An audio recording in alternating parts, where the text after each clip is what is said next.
Welcome back to the Show My Scars podcast. I'm your host, Derek Duker.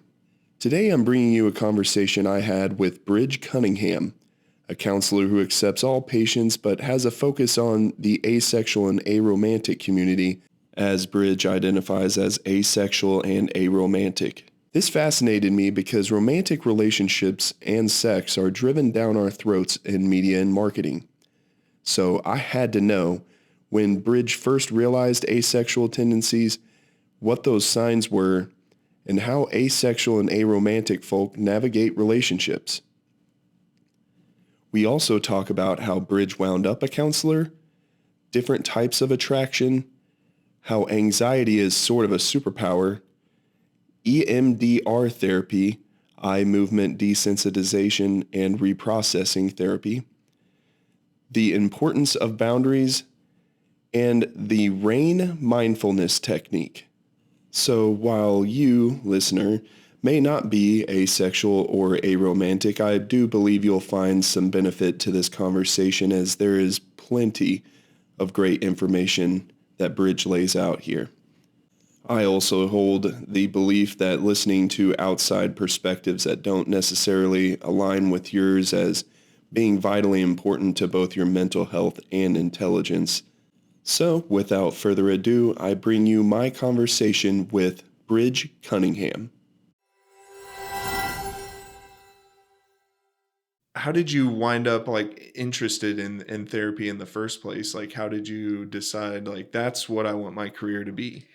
Yeah, so the way I look at it is it was like this perfect soup of stuff that by the end of it is a duh.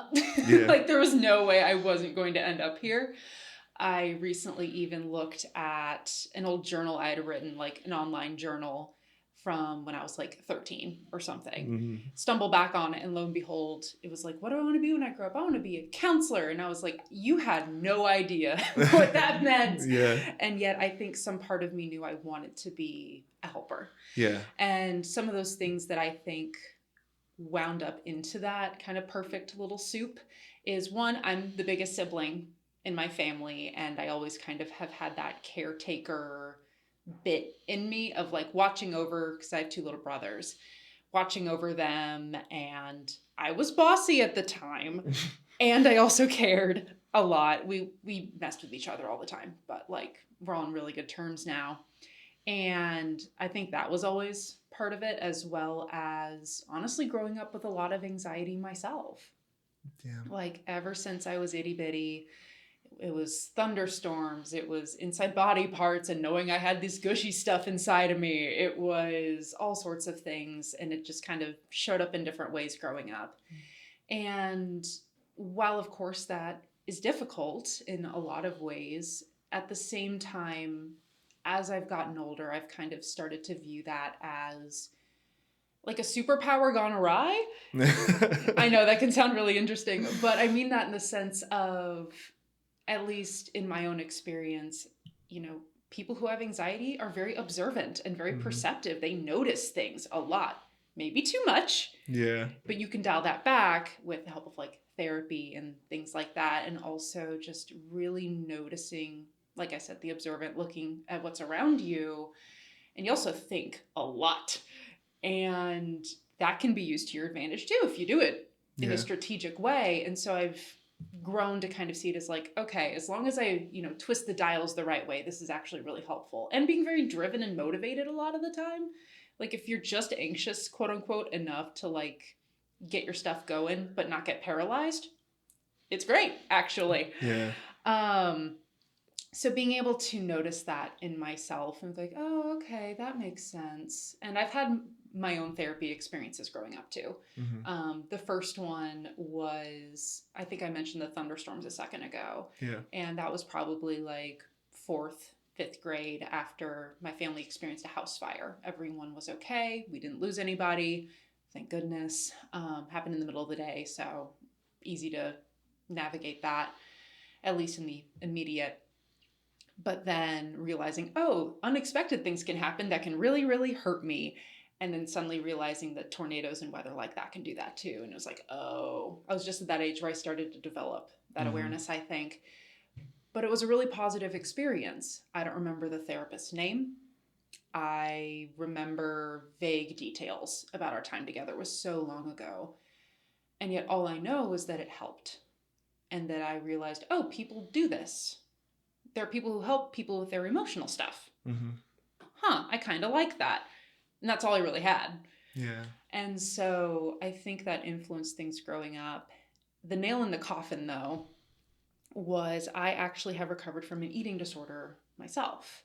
At this point, I wouldn't say it's been 10 years since my recovery, but it has been 10 years almost since I went and had to go into treatment for it. And when I was in treatment, it was really funny. I was like the only person who was super interested in like the groups where they were like teaching us stuff, like mental health stuff. And I was like, ooh, I like this. And I like would order and purchase the books and have them sent to the place I was getting treated at just so I could read them.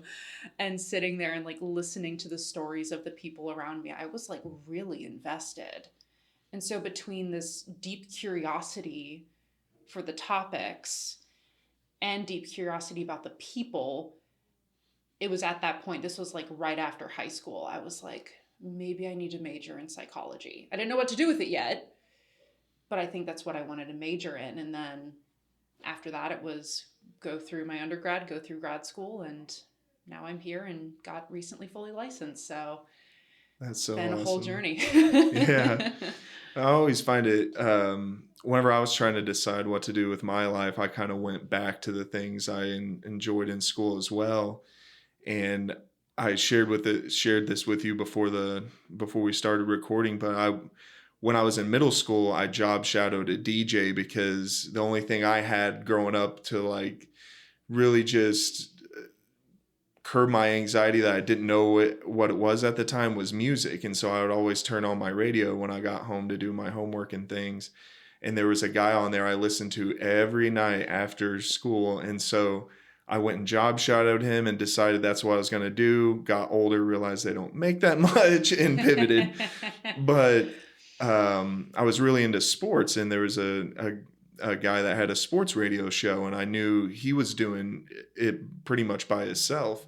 And so I looked into what his degrees were in, and I just matched those and fell in love with journalism. And then when I had to switch careers again, I, trying to figure out what would work with my schedule. Lo and behold, podcasting is now a thing. And so it's funny how you look back at those things that you really like connected with as a kid and how you just try to make that a grown-up thing where you make money from it. Yeah, it's really interesting because actually when I was in high school, I didn't take the AP psychology class, but I did because I was ahead in my credits, like be the like teacher's assistant. Like I would go make the copies, I would grade the easy stuff, whatever. And I remember sitting in that class, I was just sitting in the back and going, I could never do this. There's no right answers to anything. And now I look back on that and I was like, that was my anxiety talking. Yeah. But every single class, yes, I might have been like, grading papers and the whatnot, but I was listening the whole time. I was interested. And it took me till going through my own deeper mental health experiences to fully realize, no, I really did want to do that. And so I kind of just pushed through it at that point. Was like, nope, we're going to do it.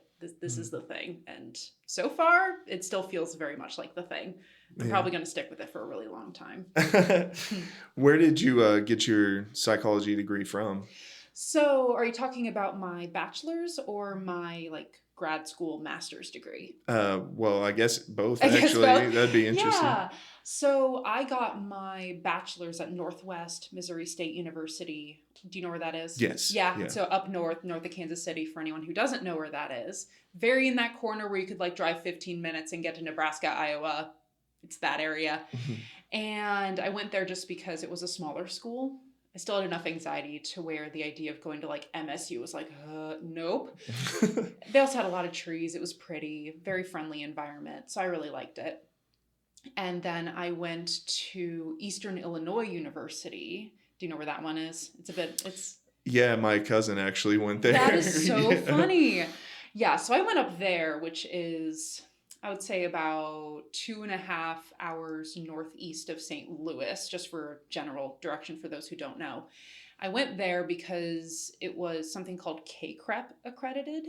So I don't remember what all the alphabet soup means, if I'm being honest. But what I do know is that it's kind of the highest standards for a degree in counseling, where you can also get credited or licensed in like different states a lot easier. You have to do less of like makeup work, so to speak. And I wanted to come back to Missouri, so that was really important to me.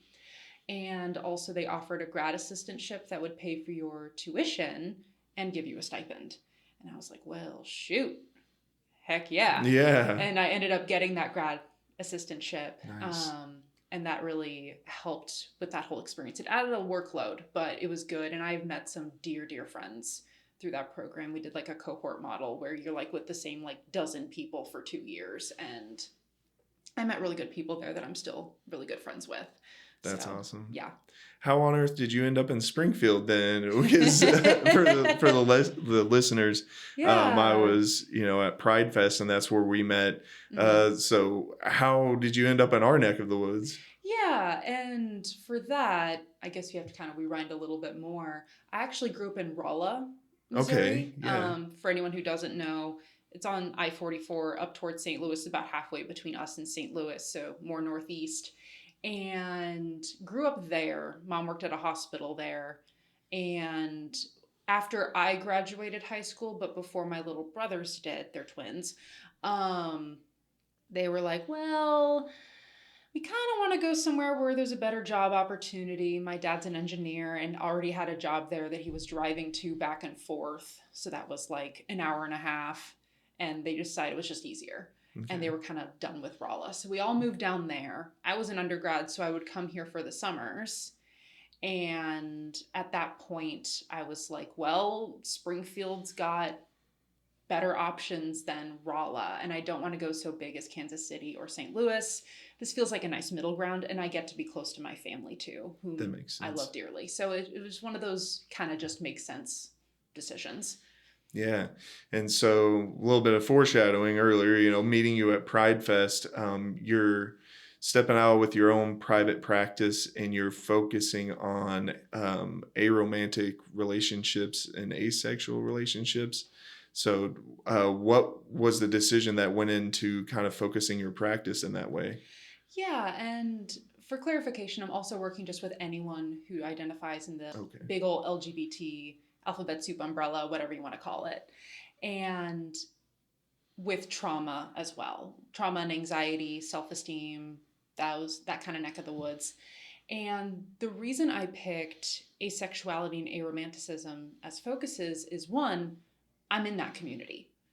I've known I was asexual probably since I was about 17, with knowing that there was something up earlier than that, but I just kind of like shrugged it off.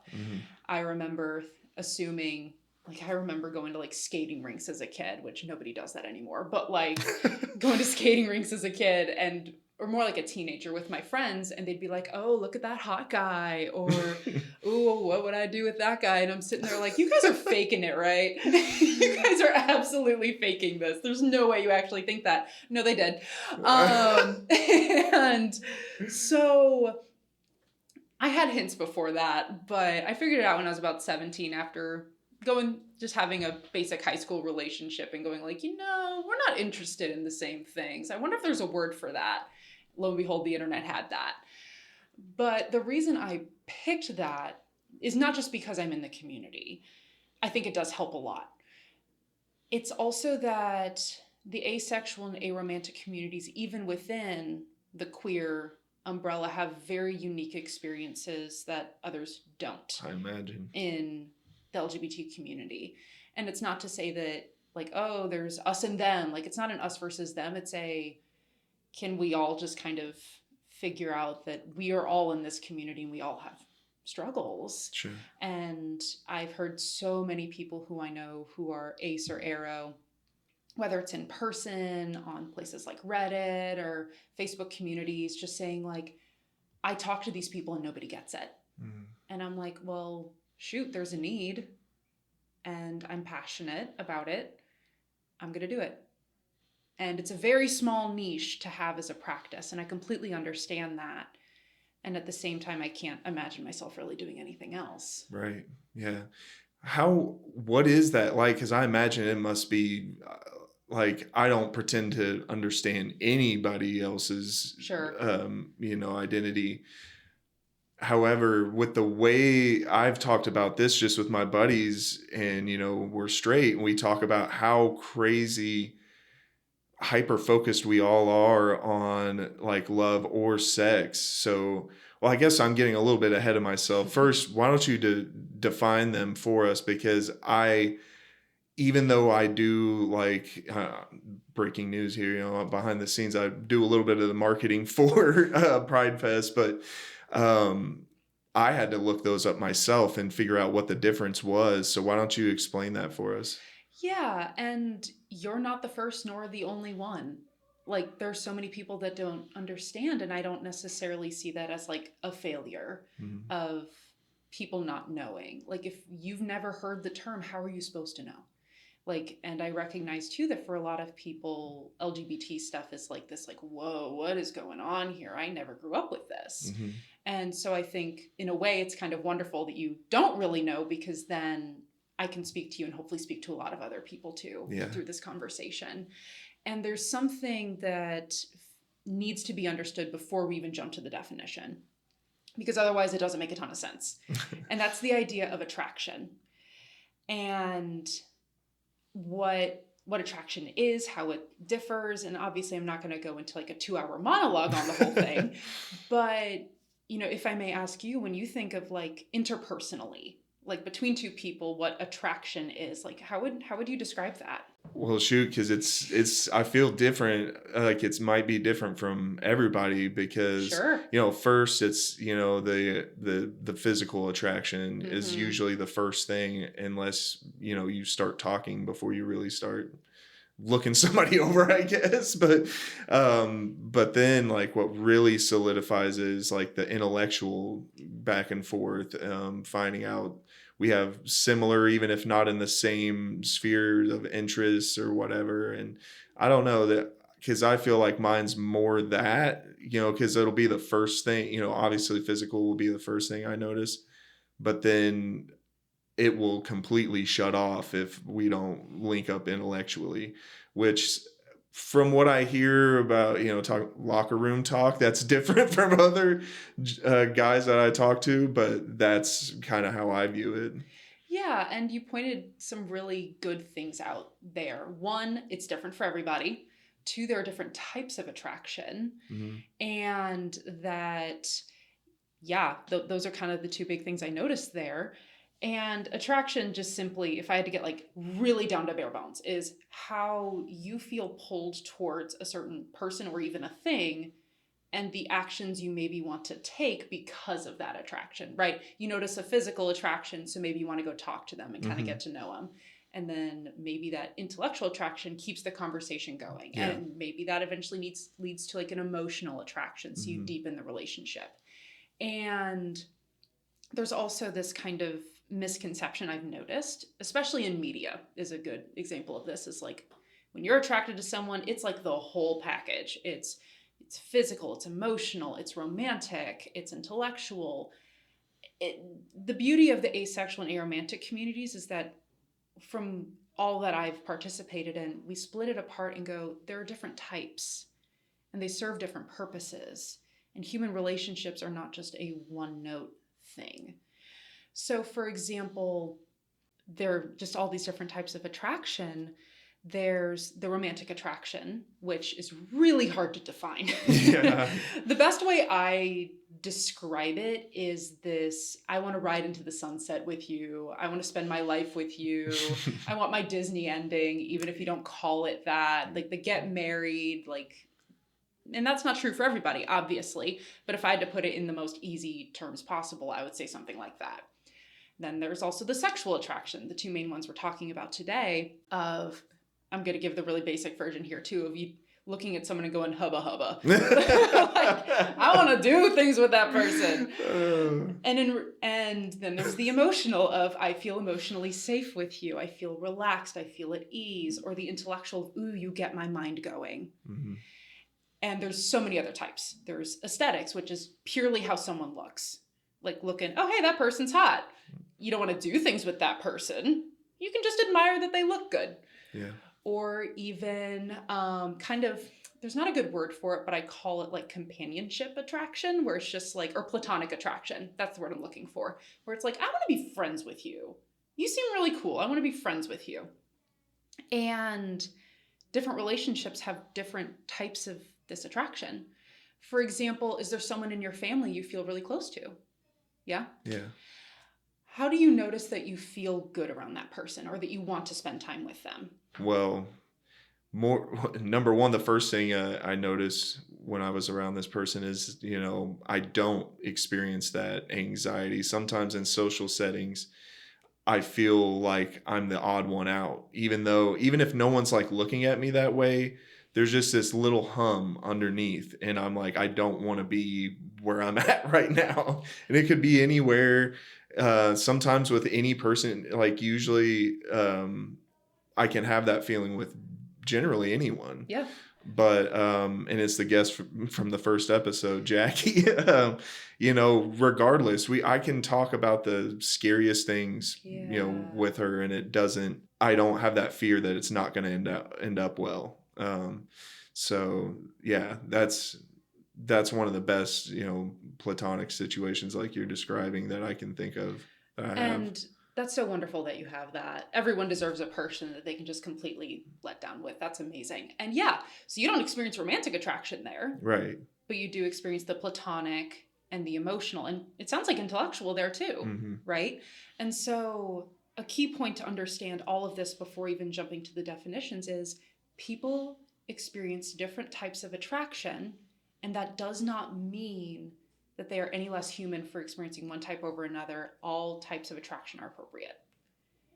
And I say all that, and now we can go into the definition, I think. Yeah. Because otherwise you go, oh yeah, there are some people that just don't experience these types of attraction. It's like, what do you mean?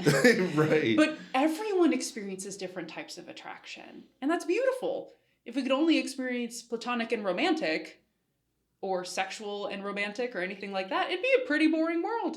Right. And to kind of get into the definitions, so asexual and aromantic, all that means is that these people who identify as asexual and aromantic or they don't always come together, don't experience that sexual hubba hubba. They don't want to do those things with other people. And aromantic is, I don't really have a desire to do romantic things with people. But there are some really important caveats to understanding that too. In that, just because someone is asexual does not mean they never want to engage in sexual acts. It just means you don't look at someone and go, I want to do that with someone. And aromantic people can be okay with romantic acts. They just don't look at someone and think that's what I want to do with them. A good example of this, and one that's very commonly used in the community, is like being handed your favorite food. In asexual communities, like, I want cake more than sex is a joke that goes around a lot. So we're going to use that, or garlic bread. Garlic bread's the other one. And so it's the idea of, you don't go to a restaurant and think, I want cake. Man, I really want cake. But if you're handed the cake, okay, I can sit with this. I can eat this. It's totally fine. I just didn't sit here thinking I wanted that. And aromantic is the same way. It's on a spectrum. Completely, from people who are what we call sex or romantically repulsed or negative, all the way to positive, where they're like, yeah, I'll do it. It's not what I would pick necessarily, but I would do it. And that can get really confusing for people. Yeah.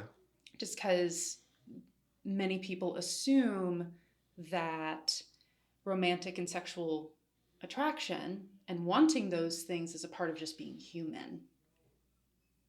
I don't completely agree with that. In my mind, relationships and wanting some kind of relationship, and I'm not talking romantic, I'm talking platonic, familial, whatever that is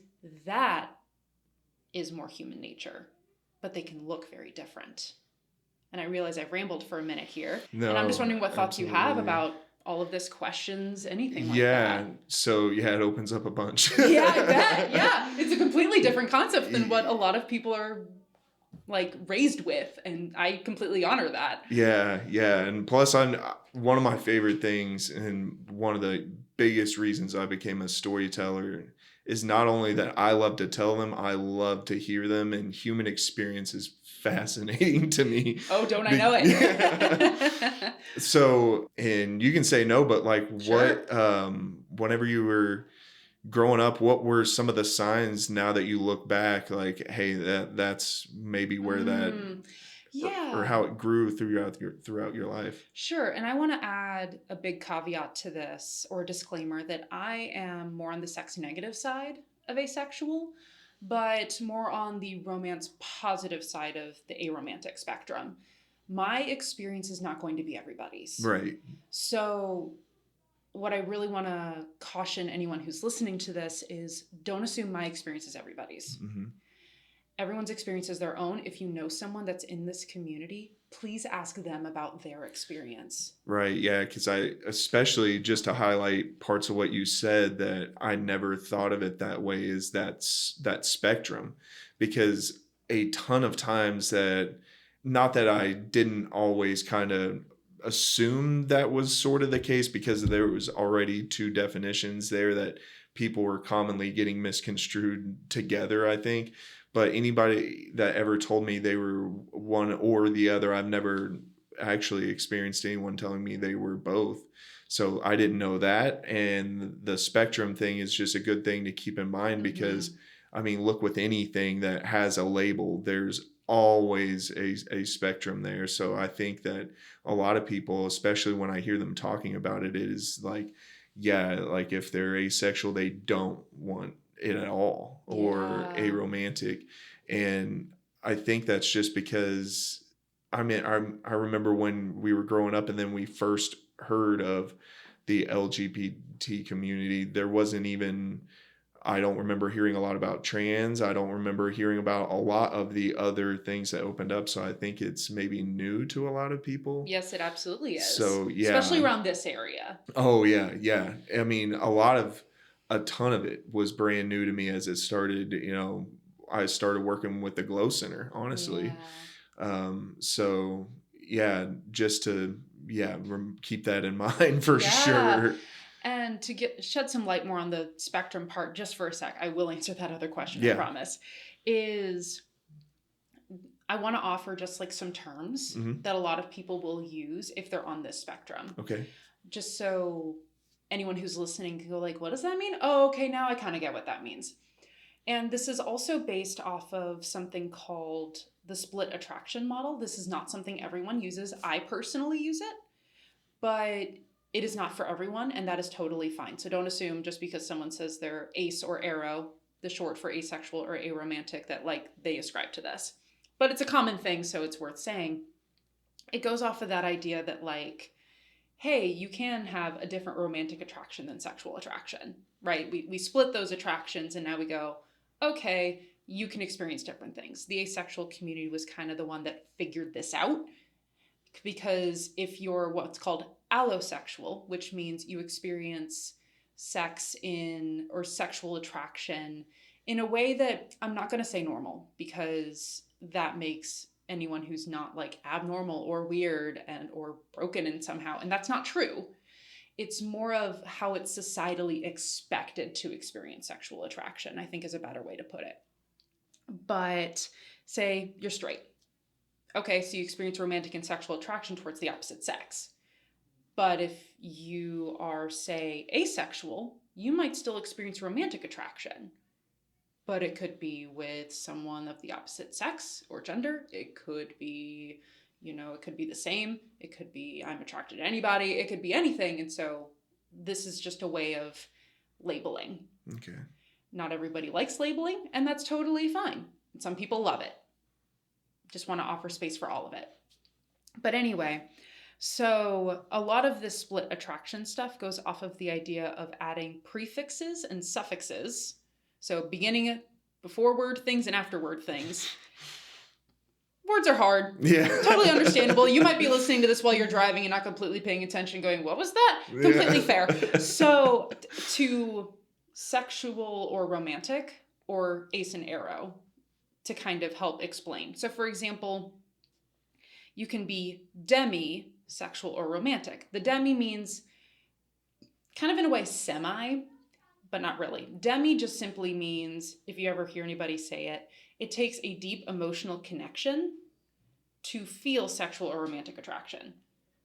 Some people argue this is quote unquote the normal experience. It is not. Like, again, huge air quotes around normal. I'm talking about like the heterosexual experience. Sure, you need some emotional connection to feel a deeper connection with someone, but not everyone needs an emotional connection or a really deep one to experience sex or romance. So I'm going to dispel that myth right there. It is not just a quote unquote normal thing.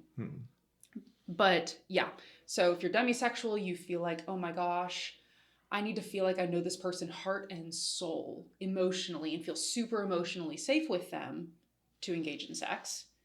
Or the other way around with romantic. Yeah, that makes sense. That's how I am. That it just has never happened. I'll admit I've tried to be that guy. I'll be the guy at the bar. There's sometimes where I'm just like, I need that. So I go out, and then I have left many women probably wondering what the hell happened as I just like disappear. Because I feel like that's how it always has been for me. And it baffles me that it's like other people. I view it as sort of a superpower just because I feel different. So just that, I never thought of it that way before. And that's, again, kind of the beauty of this community is we look at these experiences and we can notice the nuances. There's also gray. So it's gray sexual, gray romantic, meaning sometimes you experience it, but sometimes you also don't. And that can be one of the most confusing experiences because then you're questioning yourself and it's really, really hard. So for anyone who's gray sexual, gray romantic out there, you are valid, even if you feel it sometimes. You are so, so valid.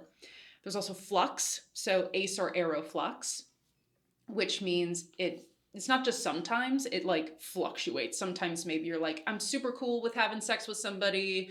I don't feel the attraction, but I'm okay with doing it. And then some days you absolutely hate it and it can go all over the place. That can also be a really hard experience for folks. So again, you are also valid.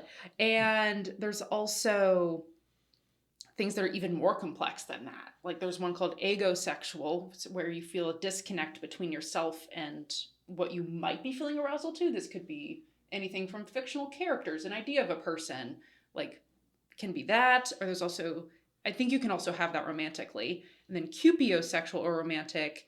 And it's like, I want the actions of sex or romance. I like that piece. That feels good. But I don't actually feel attracted to the person. So there's all sorts, and there's others too. These are just this is like tip of the iceberg in a way.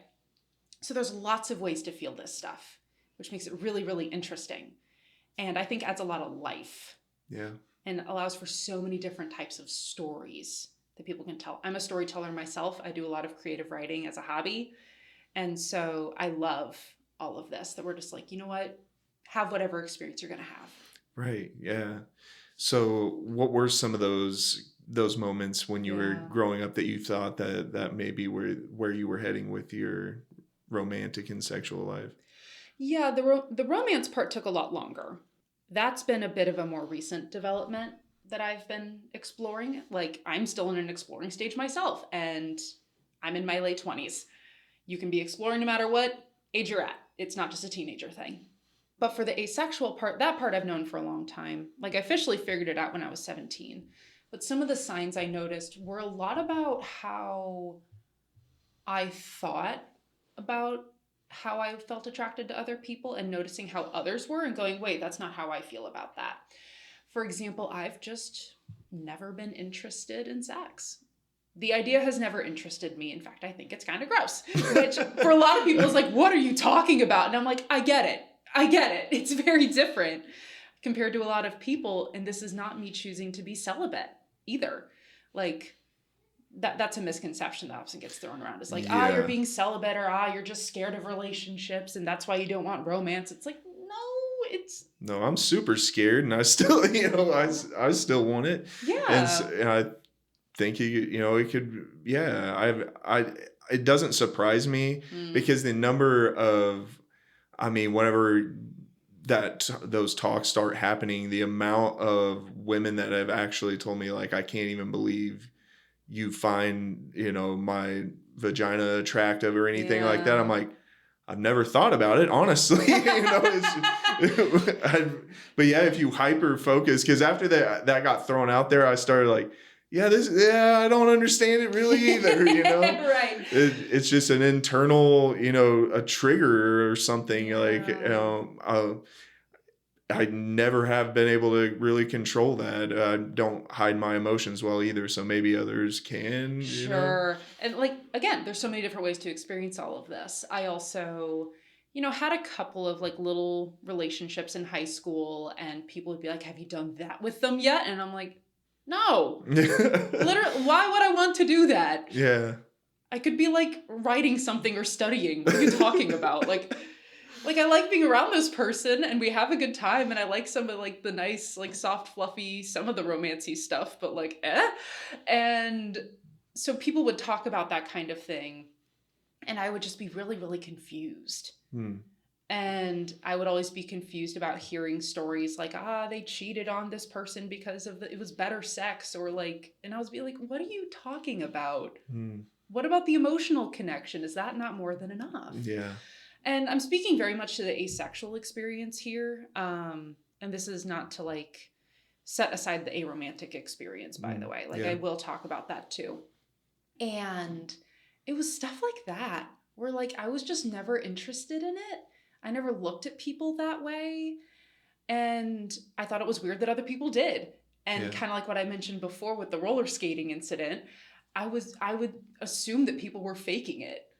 I was like, there's no way that you guys actually look at someone and think you want to do that with someone. You know nothing about them. Yeah. How could you not want to know more about that? And then I would talk to friends. They'd be like, no, seriously. And I'd ask him a few more times just to be sure. If I could, I'd like put him in a little interrogation room with a little like singular light bulb and go like, okay, but how do you really feel? Right. And lo and behold, people actually had make or break relationship moments off of sex. And the more that I realized like, wait, I'm the outlier here, the more I wanted to research and figure out what the heck was going on. And that has been a really interesting journey in the sense that I know I went through this, and I imagine others have too, because sex is seen as just a natural part of the human experience to a lot of folks. Like, look at theories of evolution and Darwinism and we function to have sex, like all these sorts of things. And it's like, what's wrong with me? Yeah. Why am I experiencing things this way when everyone else experiences it another? I even this was actually in grad school, I'll wholeheartedly admit. It's probably like 3 or 4 years ago. I actually got a bunch of blood tests done just to be sure my hormones weren't off. Like, it gets to the point where someone thinks, oh, you've had trauma, or there's something physically wrong with you. Like, that's the only way people can like rationalize it in their heads. And that's not true. I've gotten the blood tests done. I've gotten my own therapy. That's never changed. And so, again, I want to offer this to anyone who's asexual, anywhere on the spectrum. There's not something physically wrong with you or mentally wrong with you. It's okay if you've had trauma that has influenced it, but there's nothing wrong with you. You are just a human being doing your human thing. And it sucks that other people have a hard time understanding that. Yeah. Yeah. So that was some of the stuff for the asexual side of things.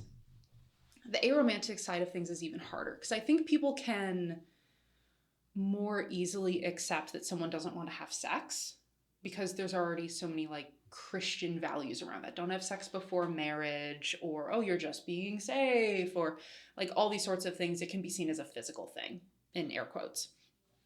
The romantic part is different. And I think there's even more stigma for those who experience a lack of romantic attraction.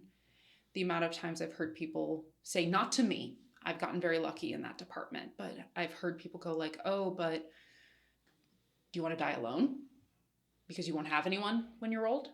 Or, which is not inherently true, by the way. There are lots of ways to continue having community and relationships even as you get older, regardless of romantic attraction. Or like, do you even have any emotions? Are you capable of love? Like that's kind of that's some of the deeper stuff, but it can be different too. And no, with all that level of stigma around it, how can it be not hard to ask yourself those questions? Because at least if you're gay or lesbian or bi or pan or poly, like you still have, I experience love this certain way that's pretty socially acceptable in terms of I feel a romantic attraction and I have the desire to have sex. At least those things are socially acceptable. It's just, it looks different. So you just have to get over that hurdle. With asexual and aromanticism, it's a whole other hurdle. Because most people, I mean, you've seen media, you've watched movies. If someone isn't capable of romantic attraction, they're like a robot, a cyborg, they're autistic, for example. And again, nothing wrong if you have autism. And that's an assumption that gets made sometimes. Yeah. Yeah.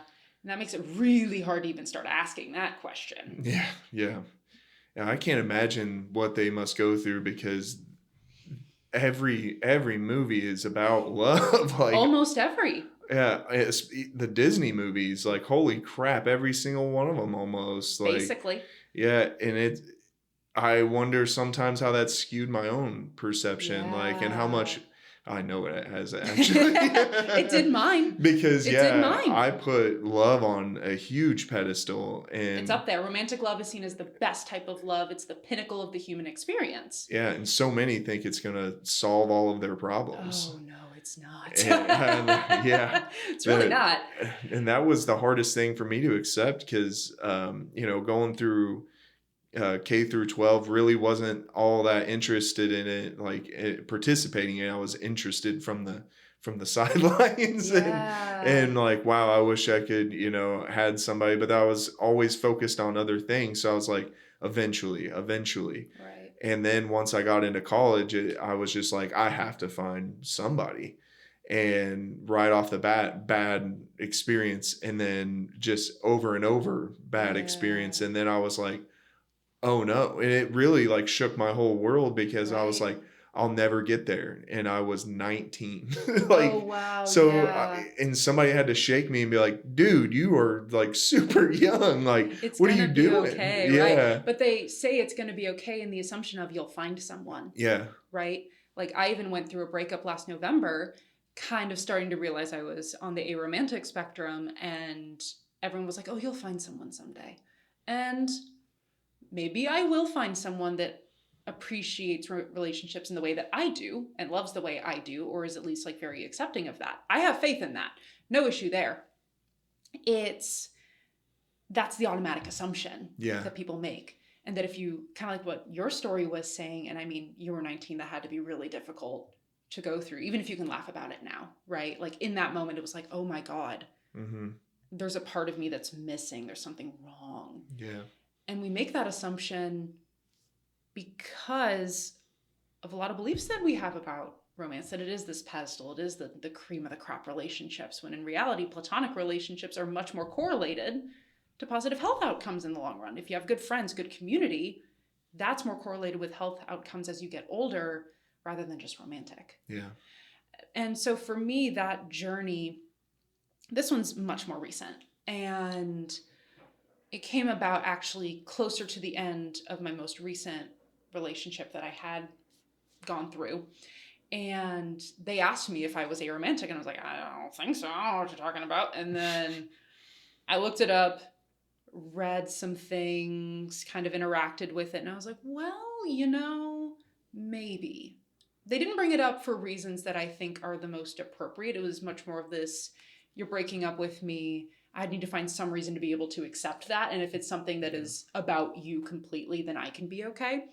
Of course, I might be wrong about that assumption about this other person. So I don't want to completely assume the worst. That was just the vibe I got.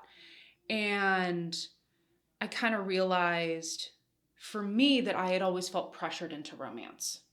that in any relationship I had, not any, that's a bit of a stretch, but certainly in any that could have more potential for that kind of thing, that I had to like dive right in, that I had to participate in all these romantic acts in order for a relationship to be real. And realizing that over the past other relationships I'd had, it was that same feeling. It felt like pressure more than it felt like just a genuine connection, and that I could live without romance for the rest of my life if I wanted to. And that what actually the kind of attraction I was experiencing was much more of a very deep, like emotional, intellectual, like companionship sort of thing. It wasn't necessarily romance.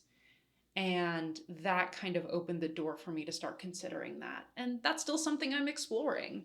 Like and this is not in any way to look at someone who knows for a fact that they are on the aromantic spectrum and look at them and go, you haven't found the right person yet, or to invalidate their experiences. Again, this is purely mine.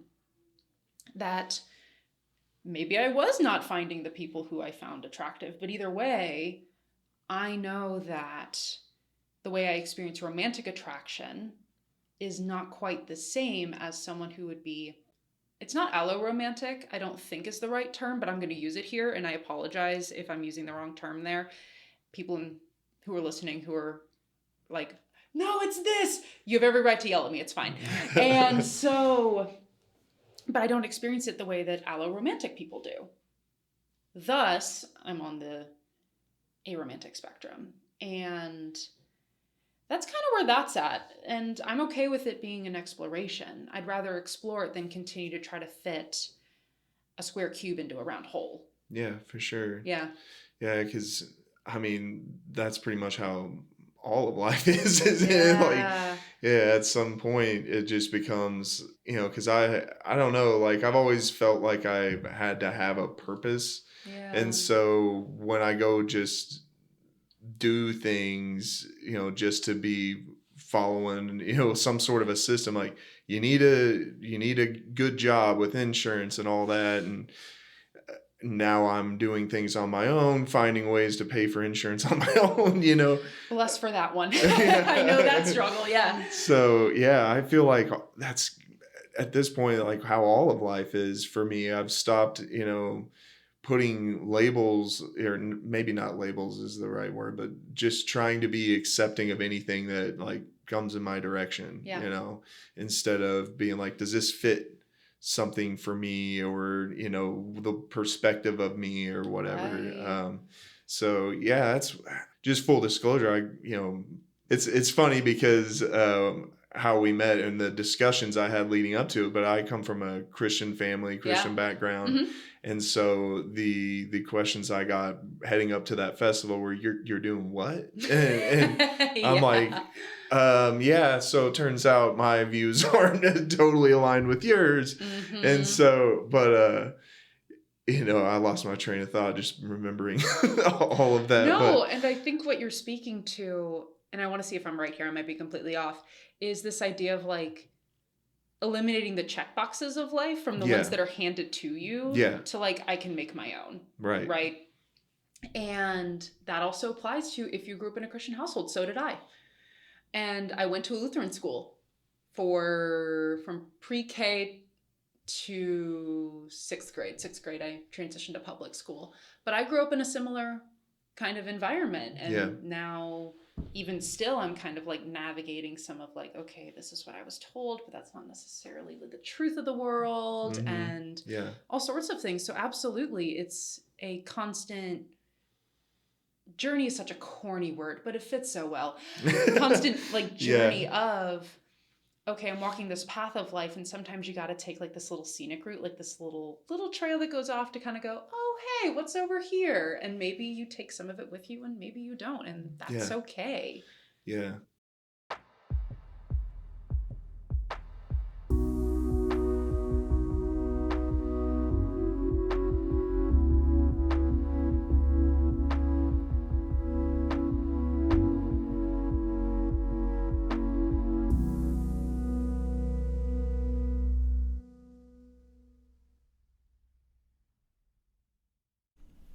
This episode of the Show My Scars podcast is brought to you by Two Oddballs Creative.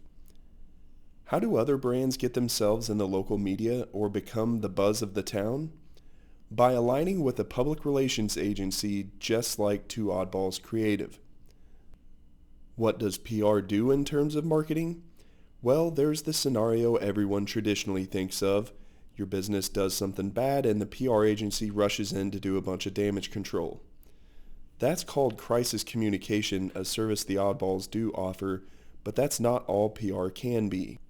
In fact, PR can help with many aspects of your marketing plan, including brand awareness, audience connection, maintaining brand reputation, product and service visibility, and attracting investors. For more information or to contact the Oddballs and ask them how PR might work in your marketing plan, go to twooddballs.com, that's the number 2, oddballs.com, or give them a call at 417-986-6332.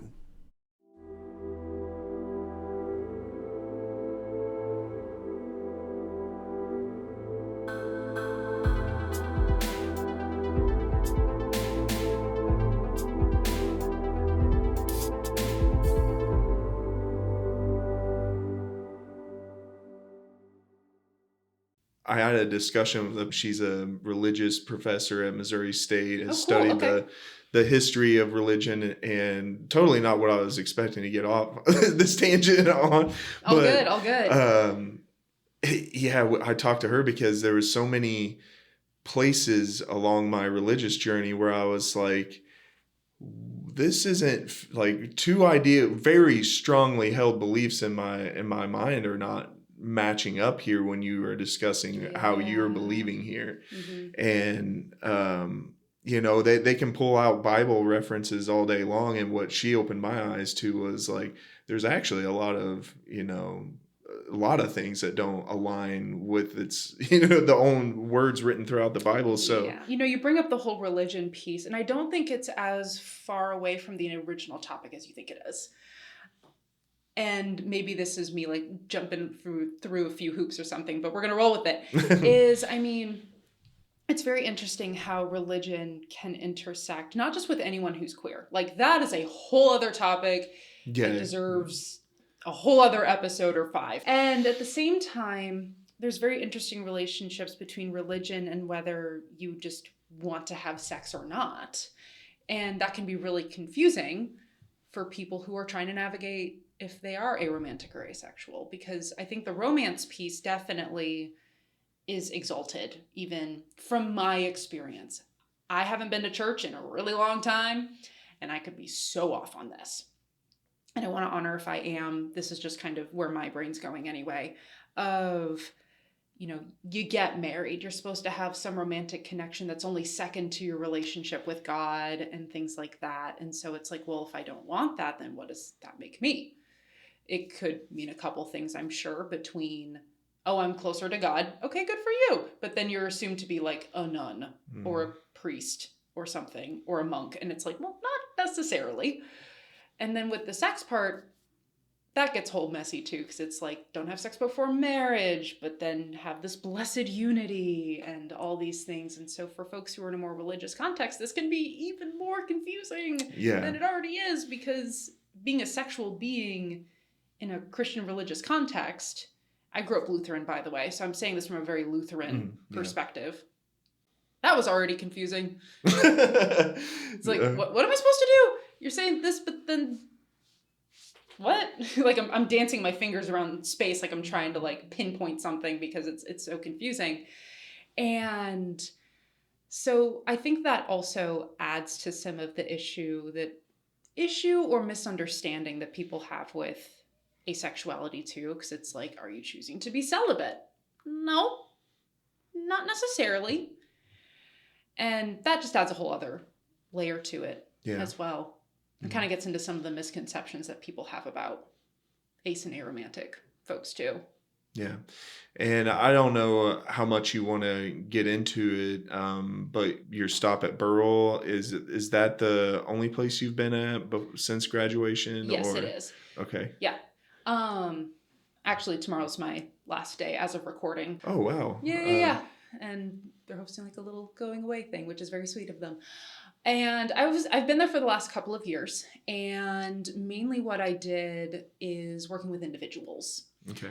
And adults primarily. I worked with some teenagers and helping those. I worked a lot with people with trauma. That was kind of my main thing, and it still is. I got recently I got trained in EMDR, and that's a whole other topic. It's a form of trauma treatment that doesn't necessarily rely on talking. It kind of works with our brain's natural healing mechanisms, and I could go into a whole thing about That's that. the eye movement, Desensitization right? and reprocessing. Yep. And I didn't do EMDR at Burl. It was like last month that I got trained. I'm like, I'm not starting this with some of my people. Like, we're focusing on getting you transferred to someone new. But yeah, I mainly provided therapy for adults. Fortunately, some of these were by sheer coincidence. I got with some folks who were also queer, and like what they described their experiences with me as is just like, oh my God, finally somebody. And I was like, okay, I need to keep doing this in my private practice. There's obviously a need. And I did do some groups, but my main experience with that was like getting my supervision hours. I worked with a wonderful supervisor. Lauren Edwards is her name. She's phenomenal. And just grew and developed over that time and got some really good experience recognizing what does work for me, what doesn't work for me, what I want to treat, what I don't want to treat. And it was very eye-opening in that way. And I don't believe that people should have to work in community mental health starting out. For any therapists out there, if you are listening to this, like, you didn't have to repay your dues by going or pay your dues to the world by going through community mental health. Regardless of how you provide care, you're doing a good thing. But I did learn a lot. And Burl does offer things that are really, really necessary to people. And at the same time, navigating the systems involved was what made me decide, like, I want to do this in a way that feels good for me. And that's okay. Like, I can have my own preferences and they don't align with theirs, and that's totally fine. So you have how many years professional experience? Are you talking also like grad school experience? Because I don't really understand. Okay. Yeah, I can explain that a little bit if that's more helpful. Yeah. So basically, when you're going through your training and all your schooling, so you go through your undergrad in psych. You might do an internship, but you're not providing any kind of care. You're not diagnosing anybody. You can't. Like, they tell you in your classes, you are not allowed to diagnose. Don't do it. I don't care if you think you know that your aunt is borderline. You don't get to do it. And, like, right? And so you might do that, but then you get to grad school. Every grad school does it a little differently, but I'll tell you what mine did. You started seeing clients to help them your second semester of school. Holy smokes. It was wild. I bet. But I got almost 1,000 hours of experience from that alone. So if you're counting that year and a half, plus my PLPC, which is provisionally licensed, you have to work under someone else. I've been providing clinical work for 3.5 years. So now that you're kind of heading off trying to start your own thing, how many people were you kind of expecting to be interested in like jumping over to your, is that kind of how you I know it was the processes as well, but it seems like you're kind of wanting to focus your services in a way to better serve the community. Is there not like a lot of spaces for them to be seen locally? That, I mean, I know I've seen some of them saying like, hey, I do serve these clients, but a lot of times I feel like they're just clicking all the categories because I have went and tried to get help myself. And I'm like, oh, you don't understand this issue as well as I thought you did. Sure. And when it comes to the accessibility of care for queer folks, there are places, and for that I'm grateful. Like, there's Beyond Healing Center, there's Ozarks Counseling Center, There's a couple others I'm thinking of. There's a guy named Brian Vega who runs a place in town. I think there's a woman named Melody Brave. I've never met her, but I've heard of her. So there are places. The problem becomes how do I describe this? It's a small fraction, and those places are often very full. And not only that, like, I do want to assume the best of people in that most of the time, if they say they're LGBT friendly in this area, I want to assume that they are. Right. Yeah. And there's definitely checkboxing that happens. And it's not just with the queer community that I feel that there's a shortage. There really is. Like, I had so many people at Pride overhearing me talking with someone at a booth, like kind of like I did with you, and going like, oh my God, seriously, you're going to be helping? Yeah. And I had a few people take my card based off of that alone. It's also the issue with the ace and aro population, where even if someone said they're queer friendly, that doesn't mean they understand the asexual and aromantic experience. And that's where I want to come in, because I see there's a hole in that kind of care. Because like, it took me having a whole 20-minute conversation of like attraction and Right. the spectrum and all of that. And there's so much more than just that. Yeah. That was like a 101 that I feel like a lot of people are trying to fit themselves into a box to get care. Like, even I had to do that with a therapist I saw actually a couple times, where I would be like, this is my experience. And they'd like tilt their head kind of like a confused dog and be like, okay, all right. And you get that instant feeling in your gut where it's like, all right, you're not the safest. I found one who's very ace and arrow friendly and safe, and I'm never letting them go. Because I'm still in my own therapy myself. Therapists have their own therapists, if anyone didn't know that. Yeah, you would need to, I would imagine. Yes, exactly. Oh my gosh. Yeah, I mean, that's a good, I've asked my therapist this, but he's Sure. like the kindest old man ever, so I think he just lied to me. But like, what is that like? How could, like, I can't even imagine. Because part of my thing is like, I recognize I do it. You know, I've been meditating a lot, and I can catch myself like being imprinted on by someone else, like their mood and things. But how on earth do you hear some of the things, and probably some things that you're dealing with, Sure. hearing it over and over and over like that? How does it not wear me down? Yeah. How the heck do you deal with that? So the very short answer is a butt ton of self-care. The long answer is like emotional boundaries. So meaning what's yours is yours and what's mine is mine. And not like as a push away sort of thing. What's helped me, and at first this was the hardest thing. Oh my gosh. Hearing the things that I would hear and caring so much about this person, I would toil over it. Like, especially in grad school. It was the absolute worst in grad school. I would like lay there in bed and stare up at the ceiling and go like, is that person okay? Are they going to be okay? Oh my gosh. And almost like most therapists I know have been through that phase.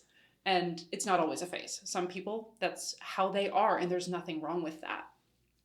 And at the same time, when I'm going into a session with someone and I know that they have a harder trauma history, or honestly, you don't always know. You don't always know what you're going to walk into. I've learned to love that like, I don't know what I'm going to get. And I get to have fun with that, in the sense of like, I get to be creative and I get to listen to someone, and I'm not sitting there typing away numbers at my computer all day. Like, there's a very living element to being a therapist.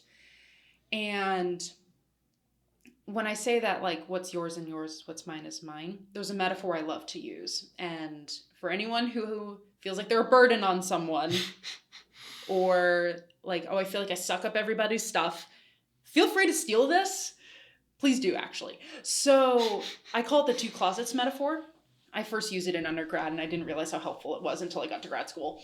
Of when two people are in any kind of relationship, therapeutic, platonic, romantic, you're like two closets in a room. And sure, you may have skeletons in there. You may have a lot of clothes that are from different eras of your life. stuff that's gotten really dusty, like, oh man, I was wearing that. Like, or versions of your clothing that you wish you were wearing. Like, we all have these kind of like outfits we've worn throughout life that symbolize different things for us. I'm sure like even you have like a t-shirt in your closet that's like, oh man, I remember that. Yeah. Right? Could have been a concert, an event, or wow, this person gave this to me. We all wear those.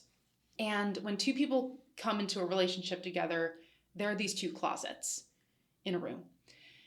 Notice how there's, when I say in a room, I'm not saying directly like smushed up against each other. And so when someone tells me something about their life, they're opening up their closet and maybe letting some of those garments fall on the floor. They're letting me see that. And at the same time, that doesn't mean I have to vacuum them up. I can sit there and be a witness to their story without it becoming my own stuff. And a friend of mine, whom I love dearly, gave me this metaphor when I was talking about it one time. They said, it's like being a midwife to someone suffering. Where, you know, with a midwife, they're sitting there, they're coaching, they're helping this woman give birth and all that stuff. But they can't fix the pain. They have to sit there and be with them through that. And so my job isn't to fix people. My job is to be a witness to people's stories. And yes, to offer help where I can. But it's more to be a witness. And so when I see it that way and seeing like, that's my role. They want to tell their story and it's my job to hear it.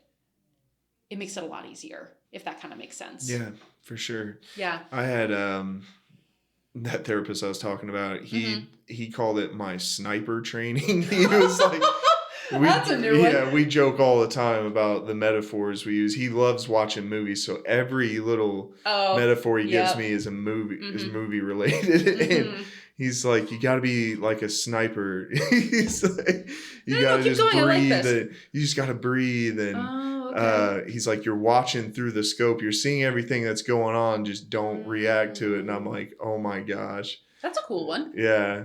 He has some fantastic ones. A lot of Bruce Lee references. He loves his martial arts movies. Yeah. But what are some of the?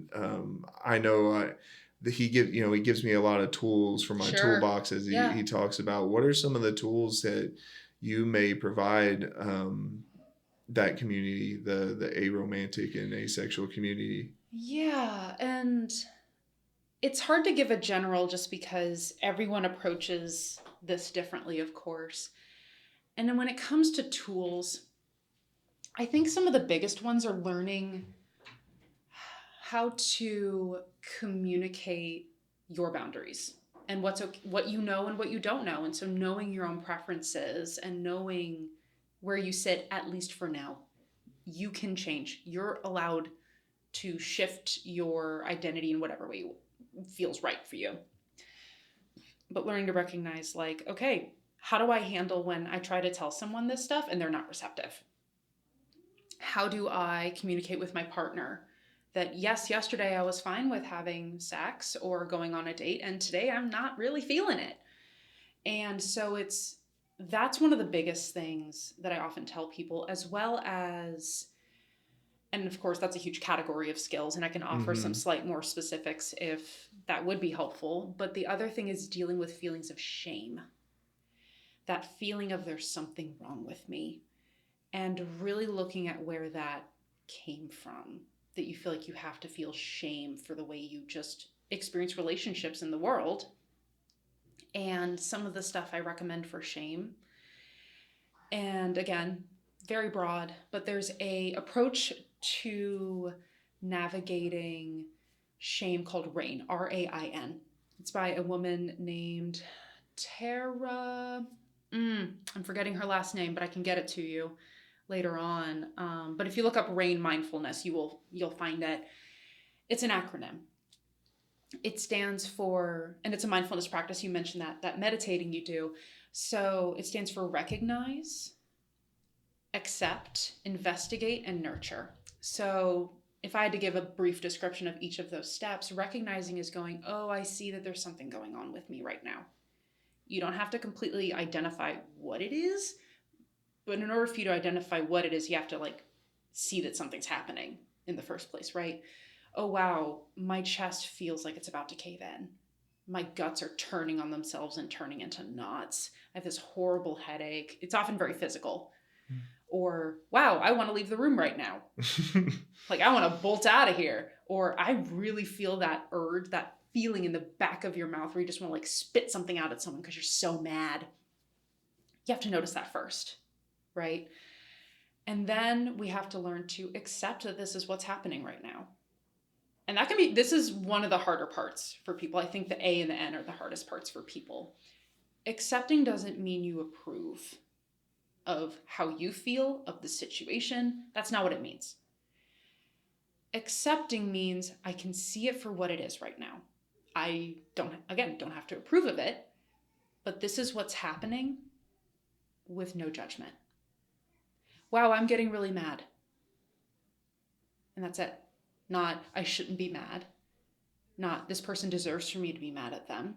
Or this is unfair. That's adding judgment. That's adding a level of what you think about it to the situation. And there's nothing wrong with having opinions or thoughts. But it's really hard to deal with shame when we've got these I shoulds. I should be able to experience sexual attraction here. I should be able to go on a date without it being a big deal. Or any of this stuff.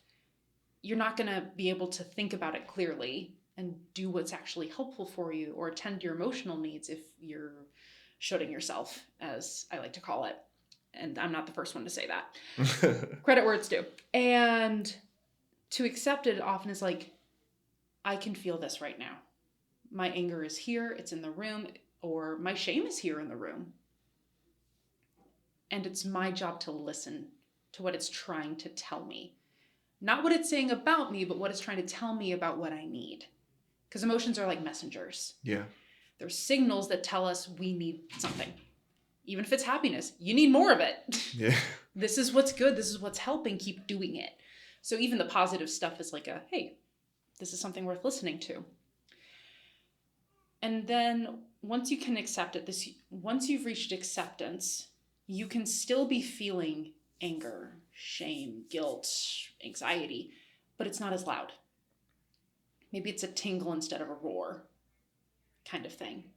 Where it's like, okay, yep, it's there, but I'm not getting carried away with it. Then you can identify or investigate. This is not, like that metaphor. This isn't like the metaphor I used earlier of sitting my friends down and going under like an FBI single light bulb and going like, what do you mean? Like, it's not that. It's curiosity. It's, if this feeling has knocked on the door, can we let it in and ask what's up? Versus going, no, you're not allowed to be here, and slamming it or letting it barge in and like bull in a china shop, where we go, where's this coming from? What is this part trying to tell me? How do I feel this in my body? Or even like, when have I felt this before? If it feels like something that's unusual, because this might be linked to something else. It might just not be this moment. It might be something else that kind of got poked at a little bit too much. And allowing yourself to have this conversation with the experience you're having versus getting sucked into the middle of it. A good metaphor I use for this too is, and if you're someone who has a house fire as part of your trauma history, skip this little bit because I use a house fire metaphor here of when you're sucked into the emotion. It's like being in a house that's on fire. And the first thing most people think of, actually, let me ask you this. You're in a house fire. It's a horrible thing to think about, but we're going to roll with it. When you're in that house fire, what are you thinking about? You're standing in the middle of a burning room. What are you thinking about? What thoughts are going through your head? Going and getting my daughter from her room and just getting out. Get out, get out, get out, or I'm going to die. Yeah. It is strong. It is intense. It's supposed to be to get you out of danger. Again, that panic is telling you get out.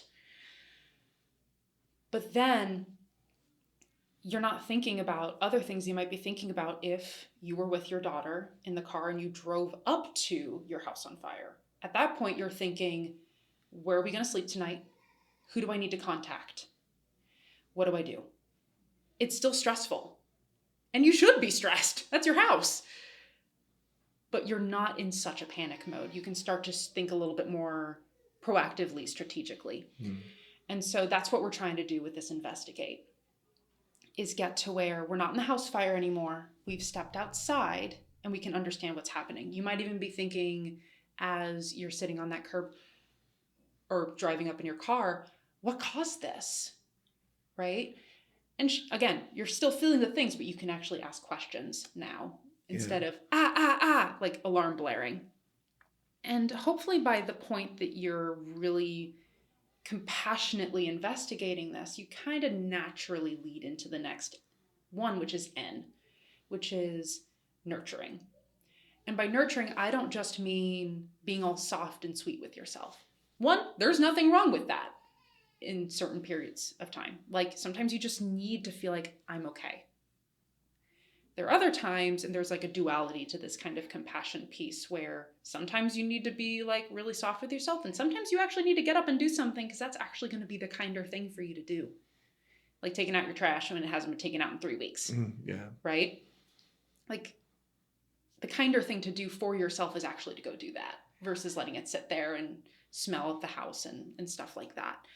But it's really going into yourself and going like, what do I need to feel right now? Or what do I need to feel okay? Or what is one little thing, tiny little thing, that can give me more of the courage I need to feel, more of the ease, the calm. And you provide that message to yourself. One really helpful way to do this, because some people are like, well, I can't just like imagine myself saying that to myself because I see myself as so XYZ. Like, and all of those are probably negative. Imagine talking to a kid, maybe even the younger version of yourself, because those emotions you're feeling, that panic, that anxiety, that shame probably came from back there. And talking to that version often feels much more emotionally impactful. So I'll even give my own personal example here. When I'm dealing with my own shame that sometimes does crop up about being ace or arrow, I look at myself and go, there's nothing wrong with you. You can love whatever way you want to. And if someone doesn't like it, that says more about them than it does you. And it's okay. Now get up and go keep being you. So it's kind of a dual thing where I'm like, I'm nurturing, but then promoting me to continue doing what I know I need to do. And that feels impactful. Versus if I was just like stuck in my own head, those thoughts wouldn't mean a thing. And so that's one tool that I offer people. There are meditations on this too. I recommend working on it with a professional because more likely than not, you're going to come up to obstacles that make it hard. Like, well, how am I supposed to accept something? How am I supposed to even recognize it? Maybe like you're someone who was raised to swallow down everything. How do I even recognize it? This is where working with a professional is really, really helpful. Yeah. So I offer that tool, but I offer it with, if you're able to try it and it works really well for you, wonderful, keep using it. But if you notice you come up with a lot of difficulties, I really advise going to see someone that can help you sort that out. Because listen, even me as a therapist, I can't always sort out my own stuff.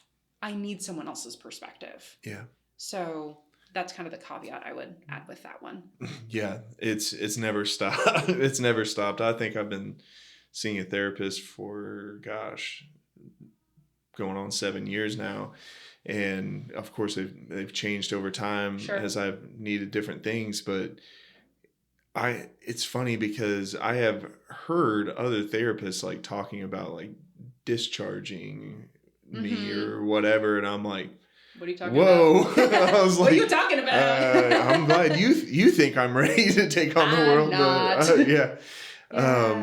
But, but I don't know, maybe I'm wrong in thinking this, but I just always think that especially, if you're struggling, like definitely see somebody, even if you have all the tools, because I have so many different things that I've been provided over the years. And And I don't always know when it's going to, like a lot of times my perspective on the issue that I'm facing, even if it's one that I've faced over and over, sometimes it just comes back with a new narrative. Like, okay, you say all this, but like it comes right back around, and I need to, toss that out there and, between the two of us talking, even if he doesn't suggest it's a ball of yarn that got tangled in your own head, but then talking it out, it's almost like it untangles itself. Yeah.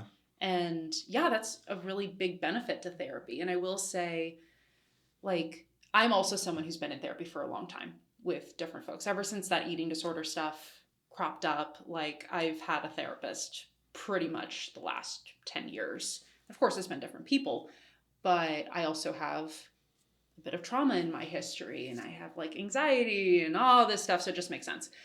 But at the same time, it's okay to have gone through therapy and not feel completely ready, but then be done. That can be completely okay, in the sense that otherwise we sometimes feel like, if I don't have a therapist, I can't do it.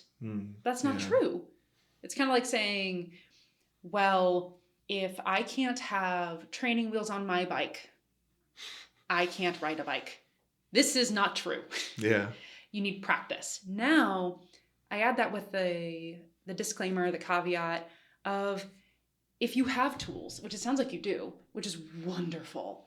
If I could like put a USB drive into people's heads and go, here are the tools, like, I totally would. Or wave a magic wand or something. But life comes with challenges, and often ones we don't expect. And it's okay if your tools don't always fit that situation, and that you've tried and tried and tried. You don't have to wait until you're absolutely miserable to go back to therapy. You don't have to wait till you're absolutely miserable to even start it. Yeah. In fact, I recommend that anyone who feels like, I've kind of thought about it, but I don't know if I'm bad enough to need it, just go do it. Yeah. Just go do it. And I say that because it's going to be so much easier to deal with this stuff when it feels kind of small to moderate. Yeah. Even if they're not, I mean, because the issues can bubble up. Yeah. They can. And so is it my one thing I've told people, because I've had a couple of people be like, yeah, I hear you always saying, how great therapy works for you, but I just don't know if it's for me. Sure. The one question I toss out every time, I was like, is there something important to you that comes up on a routine basis that you don't have an answer for? Oh, that's a really good way of putting that. Because Smart. that, more than anything, money problems keep me, from sometimes where I'll go several months without seeing a therapist. But there's been several times where I'm like, okay, he's giving me the same stuff and I've stopped. And I'm like, okay, apparently I'm supposed to go to just figure this out on my own or whatever. And then I eventually do figure it out using the tools that had already been provided. But yeah, definitely. I'm just ever since I've found, like, because in the beginning it was hard. I went in with expectations of it's going to solve something. Yep. And it's going to solve it quickly too. Yeah. And it's just not. I'll tell you that right now. It was, years and years before I even really started noticing some benefits, because it does almost break you before it rebuilds you. Yeah. And if I may, one thing I'll say is sometimes it does take a long time, especially for folks who have had a lot of what we call complex trauma, meaning that often starting in young childhood, it's just been one bad thing after another bad thing after another bad thing, things with parents and school and financial and just all these things that compound on each other. It's often hard to trust. And so I've worked with people who we worked together, say it was my time at Burrell, for like 2 years. And only in the last maybe 6 months of that time did we really get a lot done, because it took them that amount of time to feel safe enough to try. Yeah. And there's no judgment there. I will say, for some people, it takes a really long time. However, if you're someone that is more in a place where you do want a quick solution, one, I can't guarantee anything. I have people who ask me all the time when I talk with them, like, how quick can we do this? How long do you think I'm going to be in therapy? And I always have to say, well, you get to decide that. Yeah. And yet, I will say there are certain methods that work sometimes quicker than others, but it's all dependent on how invested you are in the treatment, because I can't fix anything for you. Yeah. I can't. What I can do, though, is offer you tools. The one way I would like to put it is, I am 1 hour of your week, which if you already divide that by 24, tiny percent. It's not even like 5%, I think, of your day. Then look at your whole week. I am a tiny fraction of your time. I could give you every tool in the book. And if you don't do anything with it, we're just going to be sitting here for years and you're going to get nothing done. And I say that with all the compassion in my heart, because sometimes I know how hard it is. And yet, if you're expecting solutions really quick, you have to put in effort. And even then, sometimes it takes more time. And that being said, things like EMDR can provide more quick results where you're using your brain's. So I'll use another metaphor for this. I use them a lot. Your therapist and mine would get along great. Of when you get a cut or a scrape or anything like that, your body wants to naturally heal it, right? Like it might get a little inflamed, might get a little puffy, it'll scab and maybe be itchy for a little bit, but it will heal. There might be a scar, maybe there won't be, but you'll heal. Our brains work the same way. When something bad happens, our brain naturally wants to heal it. You've probably had like annoying bad things happen in your world, but then you look back on it a few months, a few weeks, a few years later, and you're like, that sucked, but it wasn't the worst thing. I'm still here. I figured it out. It took a while, but I got there. I'm sure you can think of like 5 or 6 different things or even more, right? And I say this both to you as the person I'm talking to and to the audience. And yet when trauma happens, what trauma does is it says, this was too much. I couldn't cope with it. I couldn't get away. No, too much. It broke all of the ways I view the world, or at least a lot of them. And so to kind of cope with that, our brain goes, yeah, we're not gonna let us touch that ever again. It becomes like this own little like puffer fish memory where it's like really hard to poke at it, or it like explodes. But what that looks like in terms of the metaphor is you get that cut, you get that scrape, but it gets infected. It gets gross. If you've ever had an infected wound, it ain't pretty. It smells and leaks, and you can't ignore it. You want to really bad, but oh my God, it hurts. What EMDR does is it says, I see you have this infected wound. You might have had it for years, decades. I've worked with people who have 30, 40 years of trauma under their belts. And what EMDR does is it says, we're going to wash that out. We're not just going to put a Band-Aid on it. We're going to wash that puppy out and get all of the gunk out of there. We're going to give you some like antibiotics and all this stuff so that the body's natural healing can take place. So this is it. It's really complex, but that's like the simplest way I can describe it. And an infected wound takes forever to heal, if it does at all. But one that's been washed away of the infection, that does. And it comes a lot faster sometimes than we think it can, because our immune system is so powerful. Now, I recognize there are immunocompromised folks who might be listening to this where that might not feel as true for you. That's completely okay. This is just a metaphor. Not wanting to isolate anyone from that metaphor or experience. But there's research that EMDR can help provide relief from trauma within like 4 to 5 sessions. Wow. Does it work similar to like dreaming? Is that kind of how it works? Yeah, sort of. So there are lots of theories as to why it works. And one theory is that it is like that REM sleep, the rapid eye movement sleep that we get while dreaming, where your eyes are moving back and forth, that it operates under a similar sort of principle. That the fancy word is bilateral stimulation. What it means is anything you can feel, see, or hear on both sides of the body alternating. That it triggers this kind of healing mechanism in a way. We call it adaptive information processing. Basically, it just means your brain knows what to do with stuff. Sometimes stuff just gets other stuff just gets in the way. Yeah. And so I've been a recipient of EMDR, and I've felt the benefits myself. It's tough. It's hard work.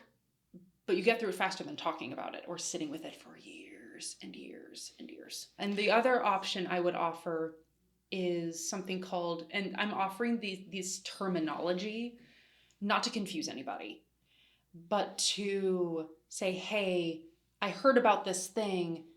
This is what it's called. And you can tell a therapist that and they'll go, oh, I know what you're talking about. Yeah. So there's also something called solution-focused brief therapy. So if you're someone that's like, yeah, I have this one thing, but I don't like get into my past for years and years and years. I just want to solve a problem. Guess what? There's a form of therapy for you. And it's SFBT, the solution-focused brief therapy, where it's like, okay, problem solving is basically the whole gist. And so if that's something you're more interested in, people offer that. And sometimes that's quicker. And sometimes you realize you had much more that you needed to deal with. And then you go into other types of therapy. It just kind of depends.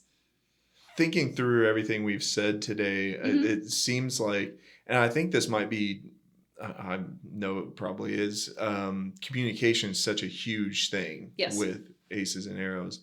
So and I keep going just because I have no frame of reference. No, go for it. Use the frame of reference you have. Yeah, so that's okay. When I think of, I just feel like I'm leaving the aromantic people out. But when I think of like when I go out on a date, because I can better see the asexual side of it, because when I go out on a date, I am immediately right off the bat, and this is actually something I messaged my therapist about. So anybody worried about me, I'm trying to take care of this. No, you're okay. But I'm already on edge because I'm like, there is an expectation that's coming. And I mean, growing up in the Bible Belt, trust me, my brothers aren't like this, but it's so weird. A lot of people say I'm old fashioned when that's not what I am.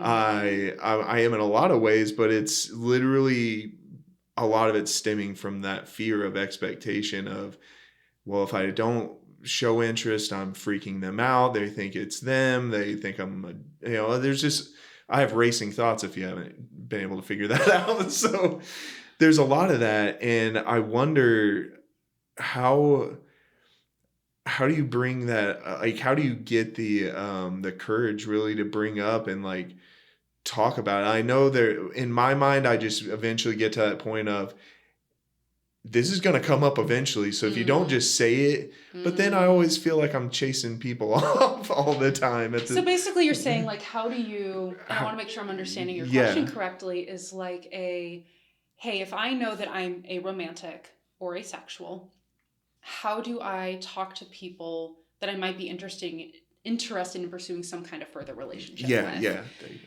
Without quote unquote scaring them off, or I put that in air quotes, or just how do I do that? And that's a little different for everybody. In my belief, being clear is being kind. And so setting that expectation on the get-go and really saying, this is a part of who I am and this is going to show up in our relationship. And I need to genuinely know how you feel about that. This can be hard for a couple of reasons. Some that I've even personally experienced, of someone saying, oh yeah, I'm totally cool with that. Whatever, no big deal. And they have no idea what it actually means. This gets tough because now listen, I'm a therapist. I also happen to love talking about this stuff. Yeah. And even though I am more than happy to explain everything, I see that as one, part of my job, and two, not yours. People should not have to feel like they have to explain absolutely everything about themselves to someone just to feel validated. That's part of why I'm working with the ACE community ACE and Arrow community the way that I want to. Yeah. So people don't have to explain themselves. And that's where this gets really tricky. And so this kind of goes to where you have to feel it out a little bit. If you're talking with someone who obviously is wanting sex or romance in a way that you're not okay with, if you want to explain it, you can. You don't have to feel obligated to, and you're allowed to walk away. You don't have to limit yourself or try to push this part of yourself down just to feel like you can have a relationship. It's not going to work. I promise. You deserve better than that. You really, really do. And so you have permission to walk away. it's okay to look at it and go like, I know this is an expectation that I should want this, but I don't. Yeah. Listen to your gut there. However, if it is someone where you're like, okay, this has felt okay so far, even just in first interactions, you can try to say, hey, have you ever heard of this before? And if they go, no, are you curious? Like, if I told you this was a part of my experience, would you be curious? And if they go, yes, direct them to some places where they can learn and do that learning themselves. Yeah. And I can offer resources on that too. There's tons of great places like Avon, I don't know how they pronounce it, but it's the Asexuality, Visibility, and Educational, I want to say network. And they offer a ton of stuff. They're like the first big organization online or community online. So you can definitely look stuff up there. And this also applies to aromantic folks, by the way. You can still get stuff there too. Mm-hmm. There's a book that I love that actually you can get from the Springfield or Greene County libraries that I recently found that I love. It's called Amazing Ace and Awesome Arrow. And it's very easy. This is not a clinical book. It's by someone named Victoria or Veronica something. Cannot remember off the top of my head, but if you look it up, you'll find it. That talks about, hey, this is what this means. It's like almost like a picture book for it. It's so simple. But it was one of the most validating things I've ever read. Wow. And so I can only imagine for other folks it would be great too. I read it in like an hour. Like easy peasy, thin little thing. There's also a podcast called Sounds Fake But Okay. And it's mostly comedy, but they do go into a lot of the experience that can be helpful. There's a book called Ace by Angela Chen. And there's also a YouTube channel that is so wholesome. I love it. It's called Ace Dad Advice. And it's just this guy who's a dad, who's ace, who just talks about what it's like to be ace. That's awesome. And it's a little bit harder to find stuff for aromantic people, but it is there. I promise. My only caveat if you do YouTube stuff, do not look in the comments. It will not always be pretty. So protect yourself that way. If you're in a good spot and you want to look, go ahead. Sometimes people have some good thoughts, but protect yourself too, because it's a free space. Anyone can comment. It could be nasty. Yeah. Being a writer for a while. You know. Like, so so if you wanted to, just to kind of come back to it, if you want to tell people, you can. You don't have to explain every little piece of it, because people will want you to. Yeah. And they'll ask questions, very invasive ones. Like, good example. I'm even thinking to some personal experiences I've had of like, but have you had sex before? How do you know?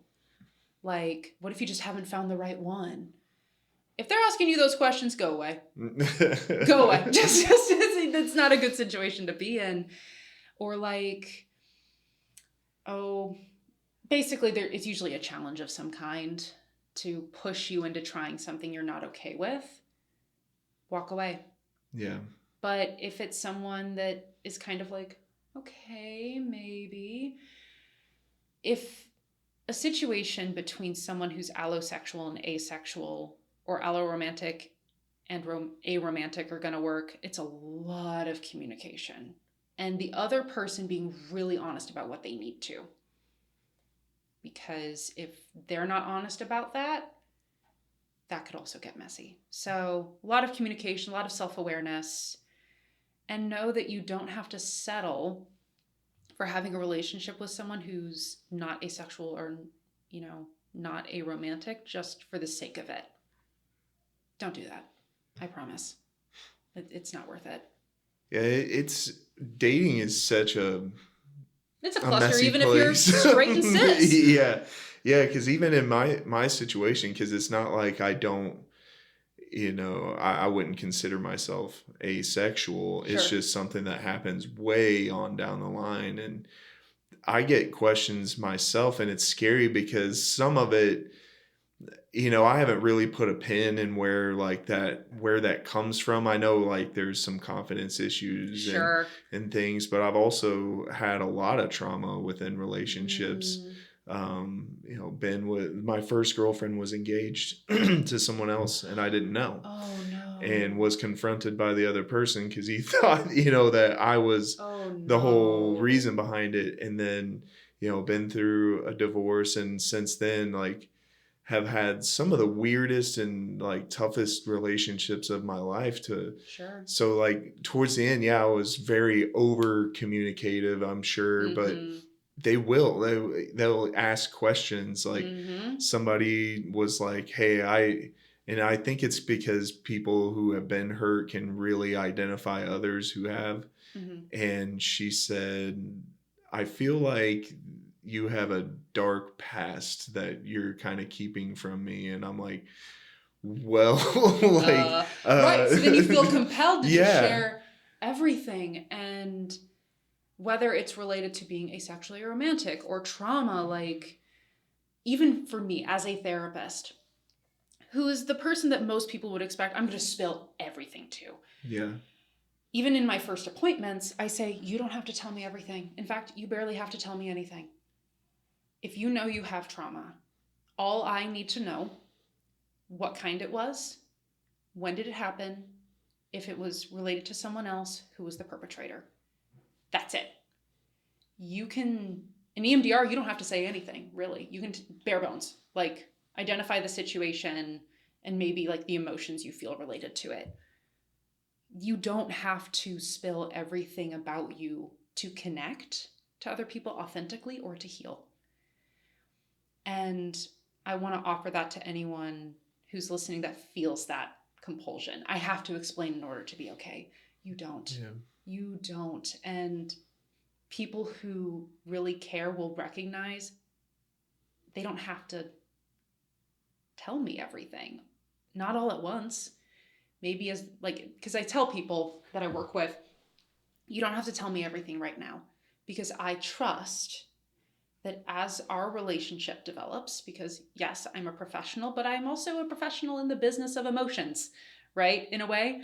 And so I trust that as our relationship develops, you will tell me what you need to when you need to tell me it. The amount of times I've had people with their shoulders scrunched up sitting in that first appointment go, oh my God, I don't have to.